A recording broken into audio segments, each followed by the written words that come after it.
So what if, while you're a child, you help a girl out who's getting bullied? Fast forward to, I don't know, like 15 years later, you bump into the same girl who dropped something. The two of you recognize each other and go get some drinks, talking about the past, and she reveals she kinda had a massive crush on you. And to not give too much away, we're gonna end the short summary there. Let's Talk 644738, called From Now With You. It's from the artist Namatsui. One of the tags kinda gives away what I was hiding earlier in the video, but trust me, it's still a really wholesome sauce. So let's just get right into it. The dojo starts out with a flashback to a girl, Reina, getting bullied. Daichi, apparently the strongest kid in the yard, starts yelling at them to stop as they run off. He goes over to comfort Reina and hands her a little toy saying it's his clone, and for her to have it on her at all times so she doesn't cry. Cutting to the present, Daichi, all grown up, picks up the same clone thinking it makes him nostalgic.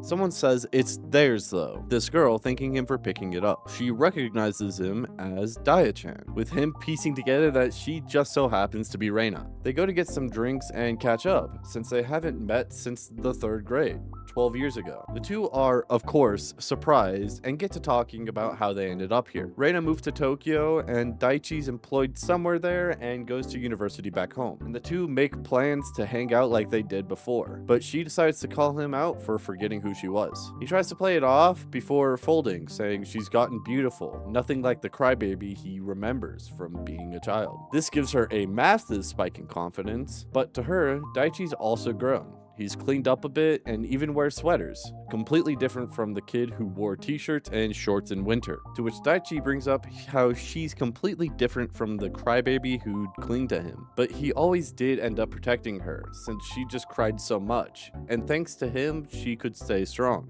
Reina starts to lean over the table to tell him something, but then hiccups and passes out, with him taking her to a hotel room. She's apparently really bad with alcohol, and he's about to leave to go get her some water. Before he can, she grabs him, holding his hand like they used to when they were kids. Everything seems to be about the same, besides the fact they're both older. They start to do it, but she starts crying about a promise they made. This promise where they would get married when they grow up, that Daichi accepted at the time, only if she stopped being a crybaby. Older Daichi remembers this and apologizes for forgetting. They finish up and it cuts to them walking. She asks if he remembers their promise, to which he says she's still a crybaby, but grabs her hand, saying he just has to stay by her side to make sure she doesn't cry, to which she gleefully says yeah, ending the doujin. Overall, I rate this a 9 out of 10. It's absolutely adorable, and I love the childhood friends trope the author used for this one. The art style, as always, is just phenomenal and really added to the story, especially with the fact Reina's whole trait is that she's a crybaby. But it works for this one, and I recommend you check it out for yourselves as always, and supporting the author the best way you can.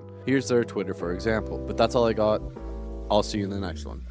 Attack on Titan, Tokyo Ghoul. These hentai babes make me drool. Hasane Miku is great. She makes me masturbate. Fairy tale.